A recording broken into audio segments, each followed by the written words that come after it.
There are places in the woods where silence doesn't mean peace. Sometimes silence means something is listening. In the fall of 1997, just outside a stretch of dense forest in East Texas, not far from where I grew up, a hunter named Daniel Whitaker went missing for nearly 16 hours. When he came back, he refused to go into the woods ever again. Daniel had been tracking deer along an old, forgotten logging trail just before sundown. You know, the kind of trail where nature is slowly reclaiming its territory. He noticed something strange almost immediately. No birds chirping, no insects buzzing, not even the sound of wind through the leaves.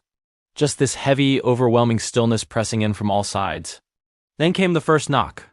A deep, hollow crack, like someone had swung a baseball bat against the trunk of a massive tree somewhere in the distance. Daniel stopped, listening. He figured it was probably another hunter nearby, maybe marking their territory or trying to scare game his way, but then there was another knock. Closer this time. He called out, "Hello? Anyone there?" Thinking it might be someone playing a prank. The woods offered no response. Just more of that suffocating silence, then crack. The sound exploded right behind him. Daniel spun around, his heart pounding, but there was nothing there. Just rows and rows of tall pines stretching into the encroaching shadows. That's when he saw them. Pressed deep into the soft earth beside the trail were footprints, larger than anything he had ever seen. Each one was nearly 18 inches long, with clearly defined toes and a pronounced heel. They looked human, but they were monstrously wrong. Every instinct screamed at him to turn back, to get out of there. But curiosity, as it often does, makes brave men do foolish things. So he followed them. Step by step, the prints led him deeper into the forest, away from the trail, past fallen logs, and through thick brush that clawed at his jacket as if warning him to go back. Then the smell hit him. It was a putrid mix of rotting meat, damp soil, and something musky, something animal, something unwashed. And that's when he heard it. Breathing, heavy, slow, and deliberate. Daniel froze. He wasn't alone anymore. From behind a thicket of brush about 30 yards ahead, something moved. Branches shifted, leaves trembled, and then it stood up. It was enormous, easily over 7 feet tall, with broad shoulders covered in dark matted hair. Long, powerful arms hung low at its sides. And its eyes, they reflected what little light remained in the dying evening.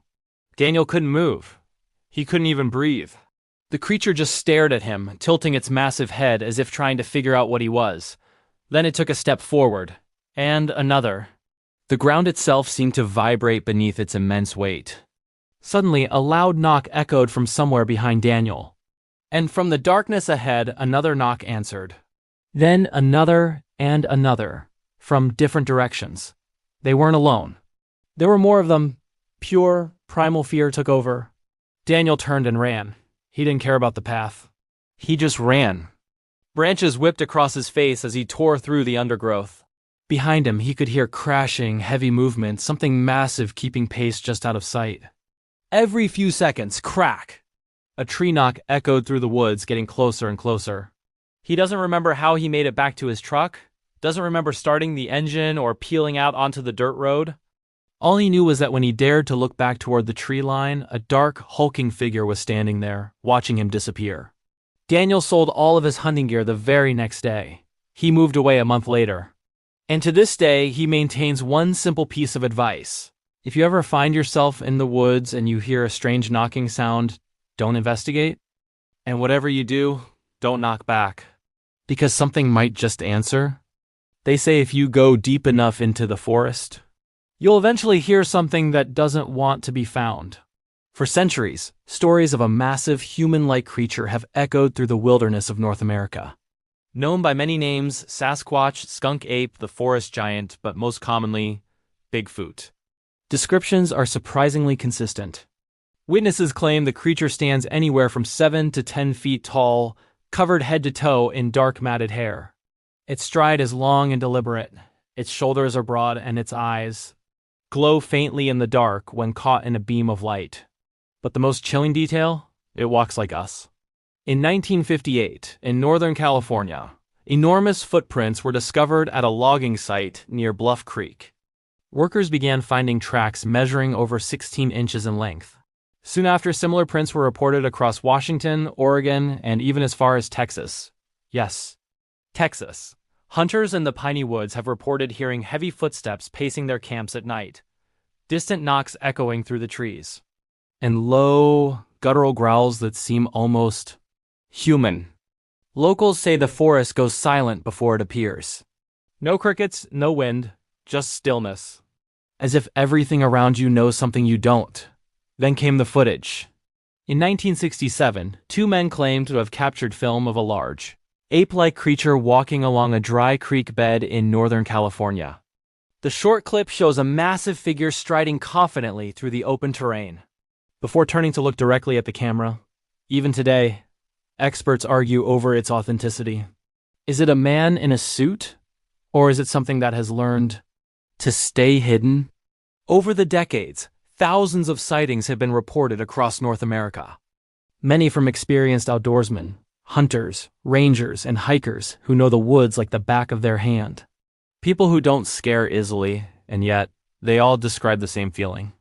Being watched, branches snapping behind them with no one there, strange whistles in the distance, footprints that begin but never end. Some even report finding structures made of twisted trees, bent and woven together high above the ground, as if something incredibly strong had shaped them with purpose. Territory markers. Perhaps scientists remain skeptical. No confirmed body has ever been recovered. No bones.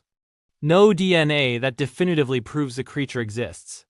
But believers argue that the vast wilderness of North America is still largely unexplored. Thousands of square miles of dense forest, mountain ranges, and swamps remain untouched by modern development. If something wanted to hide, it could. So what is Bigfoot? An undiscovered species of primate? A relic from our prehistoric past? Or something else entirely?